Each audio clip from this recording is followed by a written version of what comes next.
Olá, graça e paz. Sejam todos bem-vindos ao nosso canal Fé e Filosofia Católica.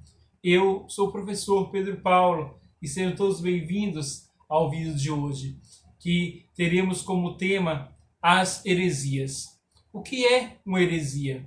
Quem pode ser considerado herege?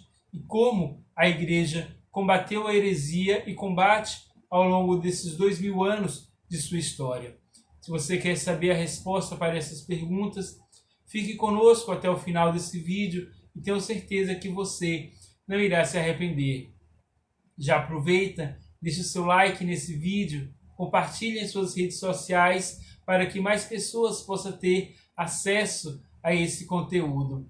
E deixe também os seus comentários ao final do vídeo. Se tiver alguma pergunta, algum questionamento a fazer, é só deixar aí nos comentários que eu teria o maior prazer em respondê-los. Vamos ao tema. Falar sobre heresia é necessário, antes de tudo, compreender o sentido da fé. É falar do dogma, da importância do dogma. O que é o dogma? O dogma é a revelação de Deus. Nós sabemos que a nossa fé católica, ela é uma fé revelada. E o próprio Jesus Cristo, ao se encarnar, o Deus feito carne, revela toda a verdade de fé. E, por meio da sua igreja, a Igreja Católica, essa verdade é propagada até a sua volta. Quando falamos em heresia, falamos em uma negação do dogma. A palavra heresia vem do grego e do latim, que significa escolha. A palavra em latim é haeres, que significa escolha. Mas que escolha? Essa escolha significa pegar o dogma, a verdade revelada pelo próprio Deus, e escolher um único ponto para acreditar e negar todos os outros, ou a partir daquele ponto que você escolhe para dar uma ênfase, você pode distorcer completamente todo o sentido da revelação. Todas as heresias ao longo da história se deu justamente por essa negação da verdade de fé revelada. O conceito que nos é dado pela Igreja oficial sobre a heresia encontra-se no Código de Direito Canônico, número 751, e diz assim: diz-se heresia a negação pertinaz, depois do recebimento do batismo, de alguma verdade que se deve crer com fé divina e católica, ou ainda a dúvida pertinaz acerca da mesma. Então, partindo desse conceito canônico de heresia, já podemos compreender bem o que significa a heresia, que é a negação pertinaz, uma negação voluntária, consciente da fé. Então, toda heresia, ela nasce de uma convicção justamente dessa negação da fé. E quem pode, então, ser considerado herege? Como o próprio conceito diz, aquele que recebeu o batismo, aquele que recebeu a fé. Nesse contexto, percebemos que aquelas pessoas que não professam a fé católica não cometem heresia, pois a heresia, ela é uma negação da fé, uma negação daquilo que você recebeu e naquilo que você, como católico, deveria acreditar, como cristão, deveria acreditar. Aquelas pessoas que são de outras religiões, como o budismo, os muçulmanos, eles não cometem heresias, pois eles nunca tiveram a fé católica para poder negá-los. Aí você pode chamá-los de infiéis, de pagãos, mas nunca de herege. E ao longo de toda a história da Igreja, isso sempre foi levado a sério.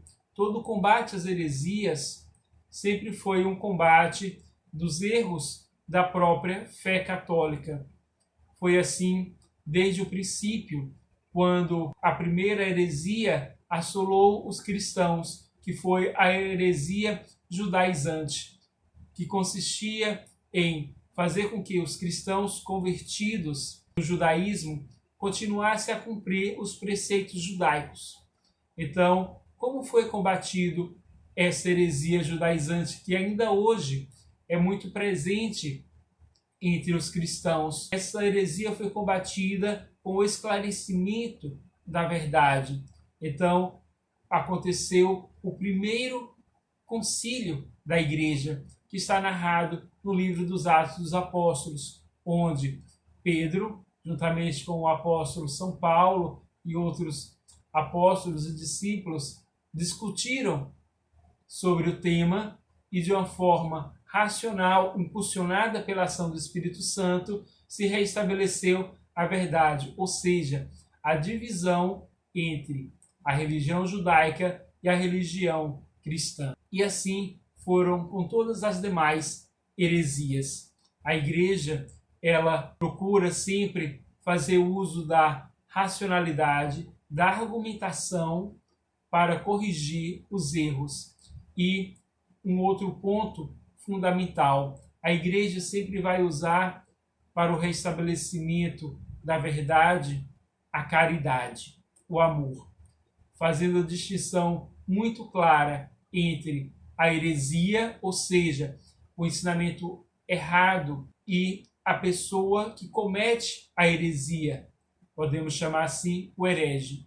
O herege, ele é tratado com toda caridade, com toda a paciência, dando a ele todas as oportunidades de reconhecer o seu erro e voltar à verdade. Mas o erro em si, ele é combatido com dureza, com firmeza, para que a verdade revelada pelo próprio Deus não seja manchada. Ao longo da história da igreja, diversas heresias surgiram e todas elas foram combatidas dessa forma, com a firmeza muito grande em relação ao erro, mas com a caridade imensa em relação àquela pessoa que cometeu a heresia. Você pode se perguntar agora, Pedro, mas eu sei que ao longo da história da igreja houve algo chamado de Inquisição. Sim, houve sim as Santas Inquisições, que consistia em uma ação da igreja quando era extremamente necessário. As heresias, além de um erro doutrinário, ele causa também uma desordem no campo de vista das relações entre as pessoas.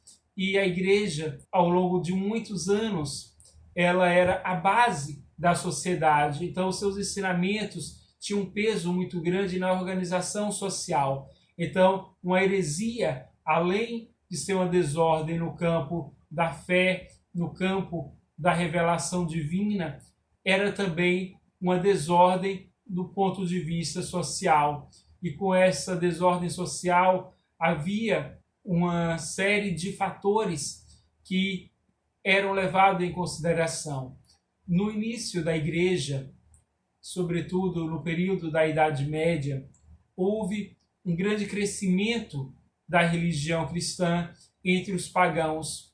E esses pagãos traziam em si uma certa combatividade, uma certa forma de resolver os seus problemas e que muitas vezes era baseado na violência.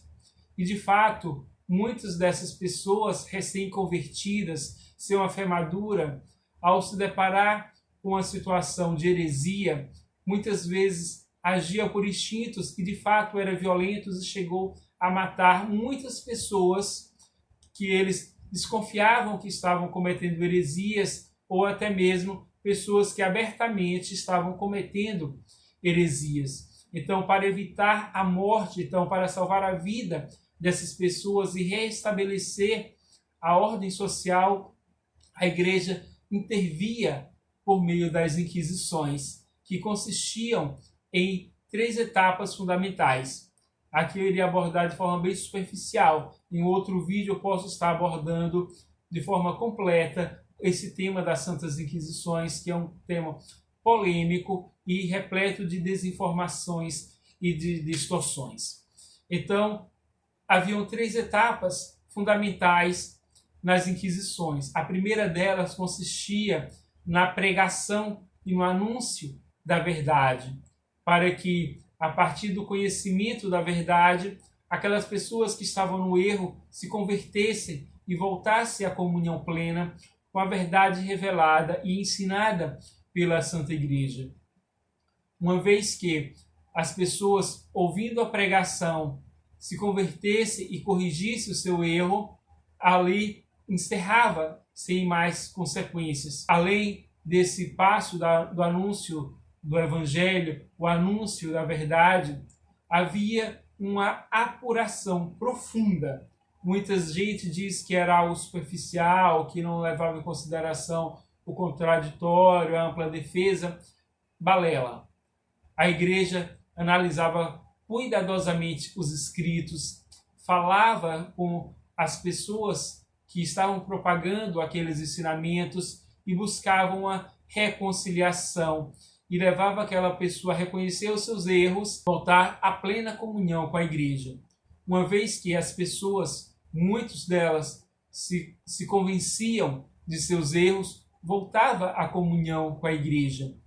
Outras, porém, insistiam pertinazmente, como nos diz o Código de Direito Canônico, no erro.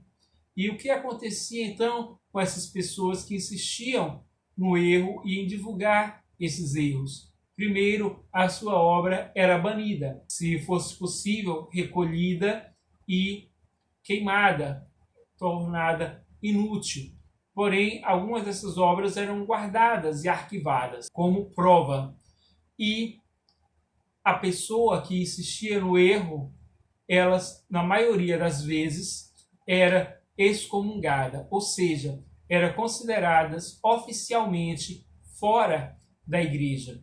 Oficialmente porque aquelas pessoas já estavam fora da comunhão da igreja ao romper com a doutrina e com o dogma. Muitas pessoas, porém, associavam aquelas pessoas ainda à igreja, pois a grande parte dos hereges eram padres, eram bispos, pessoas que tinham certo poder dentro da igreja, pessoas que pregavam em nome da igreja. Por isso era necessário que publicamente as pessoas tivessem a consciência de que aquele ensinamento não era o ensinamento católico, da fé verdadeira. A excomunhão era a grande punição para essas pessoas. E em casos mais graves, de graves perturbações na ordem sociais, havia uma intervenção do poder estatal. O Estado era o responsável pelas punições mais severas, tais como prisões e até mesmo, em casos extremos e em um número muito reduzido, penas de morte. Então, a Igreja nunca praticou, em nome dela, em sua legislação, a pena de morte. Então, falar que a Igreja queimou pessoas é um erro histórico. As penas de morte eram aplicadas pelo Estado e sobre responsabilidade do Estado. A ênfase da Igreja sempre foi no anúncio da verdade e no amor.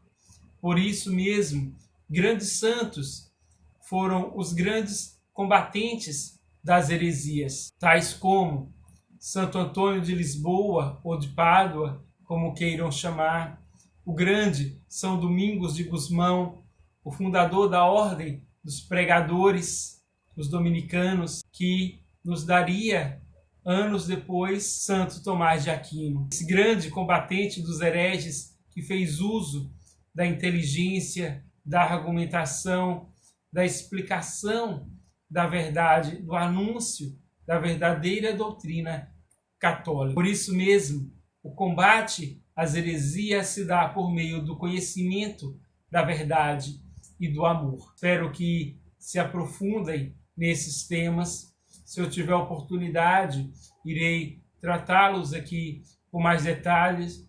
Portanto, se você tiver alguma pergunta, faça aí nos comentários. que a partir das suas perguntas eu irei responder e quem sabe já seja sugestões para um próximo vídeo. Fiquem todos na paz de Deus e aquele abraço.